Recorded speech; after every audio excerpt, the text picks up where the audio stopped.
All right, here we have a four-wheel drive 2025 Ram 1500 3.0 Hurricane standard output, 355 gears. So I just recently did a kind of unrealistic fuel mileage test. I reset the meter, I drove into work, got a pretty crazy number. It does show that this thing can be pretty fuel efficient, but I've been wanting to do a real world test, so that's what we're going to do right now. So when I say normal, what I mean is I am going to do about a 50-50 mix of city and highway, unloaded, no towing, just a driving mile per gallon test, an average. This is not a towing test. This is not a highway only test. This is not a city only test. All of those could provide good information for some people or some things, but that's not what this is. We're trying to do an average with this test. There's other variables that affect fuel mileage, such as air temperature. Makes a big difference. Winter or summer blend. So it turns out summer blend stopped selling in Missouri on September 15th. I filled this tank on October 9th. So this is very likely winter blend. Winter blend does have lower energy. It is known to cause up to about a 12% on the high end of EPA mile per gallon reduction. What does that mean for this test? I have no idea. I'm not really going to mention it again. Just thought you might want to know. And obviously any payload that you have, or if you're hooked up to towing, that sort of thing, those are all factors. Tires and wheels, if you put big old tires on there or something like that, or if you lift your truck, you have a tune, that might affect your mileage. So there's many things.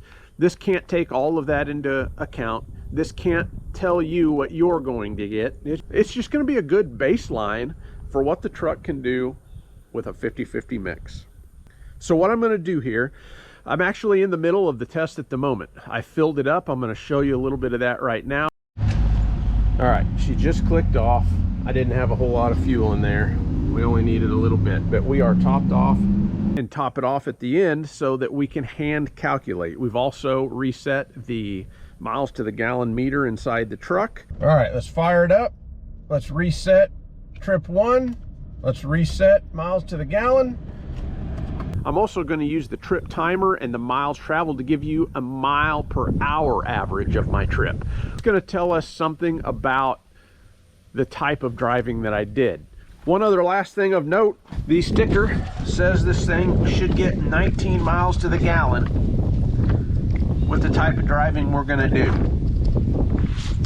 So yeah, we'll find out. All right, we're pulling up to the end of our first jaunt on this miles per gallon MPG test, and it was mostly highway. Is 25 miles to the gallon a Mirage. All right, you probably can't see much because it's dark, but we started this test yesterday on Thursday. Today's Friday. We are driving a little 4-lane, little 2-lane. We're in city driving now. Almost hit a deer, had to stop and then re-go. Had people turning on a 2-lane, had to stop and re-go. Caught lights, both lights so far. That's our average to this point. We're still going to go down from that as we do more city driving, but just thought I'd check in. 38 miles, 24 miles to the gallon. All right, we are in Warrensburg, Missouri. Go Mules, go Jennies. Sounds like the UCM football team beat Northwest Missouri State today. It's a big deal, two big powerhouses. We're up to 131 miles and 132 miles there. And we put on some city, and we got, stop and go here. And I just, on the way here, drove into a pretty strong headwind. So that mileage is chipping down slowly but surely.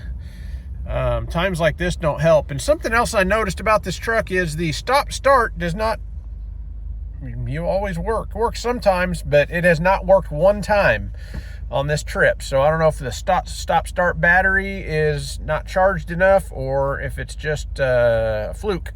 But that would be something that would help. Ram, take note. Make sure the stop-start works. Anyways, we still have quite a bit more driving to do here, and I just wanted to give you a check-in. We're at 23.7, but we still have a ways to go. Are we going to drop below 20, or are we going to stay above 20? We'll see. Rolling back up towards my house from Warrensburg, And I got back on the highway and climbed back from 23.7 back up north of 24.3. Now, we're still going to have more city to do on the next jaunt. But that sticker did say this thing would get 24 miles a gallon on the highway. And if the meter is telling the truth, I'd say that's accurate because it pulled us back up. And I told you we had a headwind going towards Warrensburg. Well, we had a tailwind coming back. So all that averages out in the end. Let's just say that so far it has been decently impressive by the meter. What will the pump have to say? Well, we still got a couple more jaunts to make tomorrow. I'll update you then. We just pulled in here at 24.1, 197.5 miles, 24.1, 4 hours, 10 minutes, 23 seconds. All right, here we are. We're gonna do the same thing as last time. We gotta make sure it turns on. All right, we went with 1 click last time, and that's what we're gonna go for here.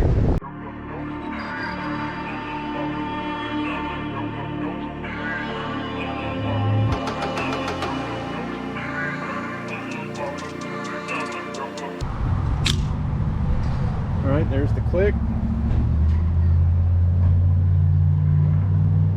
7.499 gallons. So let's do some math here. We went 197.5 miles divided by 7.499 gallons equals 26.3 miles to the gallon. Wow. We also drove for 4 hours, 10 minutes, and 18 seconds. And to cover 197.5 miles, that is an average speed of 47 miles an hour over the course of that whole jaunt. All right, let's digest this. So was I surprised by the result? Well, yes and no, but let's get into that in just a second. So you might notice I'm sitting in front of a truck that's not the one we've been testing. And the reason for that is this is actually mine, and the 1500 is my wife's. One thing I do want to state first is I was very mindful and conscientious to get the best gas mileage I could. Now, I didn't like super mile it and like try to turn the motor off or drive unsafely slow. I was driving the speed limit, so you give it just enough to get what you need and what you want, but no more. And so that's kind of the way I drove. I would accelerate normally pretty much, but then I'd try to get out of the throttle and let it coast and not overuse the brakes. Because when you're overusing the brakes, you create brake heat, and that brake heat comes from the gasoline that you just wasted because you got going too fast. So just nice and smooth, taking it nice and easy. One of the things I've learned from other vehicles and this truck is I leave that miles to the gallon thing on, and I watch the bar and the instant miles to the gallon. And I actually let it coach me. So I can kind of learn, and we can all learn from a vehicle, and it's telling us, hey, you're burning a lot of fuel right now, or hey, you're being pretty efficient right now. And that Hurricane does a really good job at showing me what it likes and what it doesn't like. It doesn't like high RPM, high boost. Okay, it goes to trash. But it does like rolling light throttle or using that throttle to get up to speed and then, you know, kind of floating back off of it. And that's where it did well. Nothing crazy, just being a little bit mindful of it. I'm sure that helped to some real considerable degree with the outcome that we had. So back to the main question, was I surprised? Was I not surprised? I don't drive that truck daily, my wife does. But the times that I do drive it, I have seen that it can be very efficient. So it doesn't surprise me. The other video I just posted the other day was me resetting the meter and just driving to work 19 miles. And I pull up into town and stop, and it says 29 miles to the gallon. I did that 2 times just to see, was it a fluke? I didn't test it, you know, with gallons at the pump. It was just the meter. I would say that doesn't mean a lot, but this kind of backs that up, that this truck can be very efficient. The other thing that's at play here is these small turbo engines can do really well and they can do really poorly. If you go into the Facebook pages on the Hurricane, on the 2.7 Turbo Max Chevy, or any of the EcoBoost engines, to an even bigger degree than the V8s, there's people who say these turbo engines do awful. There's people in the middle, and there's people who get mileage similar to mine on there. How is that possible? Well, I described that briefly in my other video. So that little 3-liter engine, if you're not into building boost, it is traditionally a very small truck engine, and it can be very efficient. But if you build boost, it can actually flow significantly more air through the engine than this 6.4-liter Hemi. And so there are situations where it could actually get worse fuel mileage than this truck because it creates so much boost and it moves so much air. Honestly, it's got a little more power than this truck. Now, longevity, we could get into a bunch of debates, but the point of the matter is, when you aren't into boost and you have moderate to low RPMs with a 3-liter engine, you're going to get very good fuel mileage. So it's trying to figure out how to accomplish that. When you're towing, which we do with our Hurricane frequently, and you're pouring in boost, especially with high RPMs, you start guzzling gas like you would with a V8. But that's part of the reason they're going to those types of engines, is because they have the capability of these big V8s when it comes to power. In fact, at a lower RPM, which is really handy. But when you're not doing that, they 100% can be more efficient than a V8. So if you're in the market for a truck like the one that we were driving, this gives you an idea of what it has the potential to achieve. I'm telling you right now, full disclosure, if you hook a trailer to it, if you're into the boost, if you're driving 80 mile an hour into a headwind, if you're driving up a mountain, if you're drag racing Mustangs and Corvettes, it will get awful fuel mileage. So I know some of you guys will feel confirmed, like, see, I've been telling people this thing really does get good fuel mileage at times. And there will be other people that will probably comment and say, I've never gotten better than 15. This is a farce. There's no way this happened. And there is nothing I would be able to do to convince them that this was a legit test. I would also at some point like to do 2 more tests, one being highway only, and then one test purely towing. So that's it. Hope you got something out of this video. And one last thing, I definitely miss when I'm driving that Hurricane, although I love the power and it feels almost sports car fast from a few years back. The sound of that Hemi sure is hard to beat. So there's that too. All right, guys.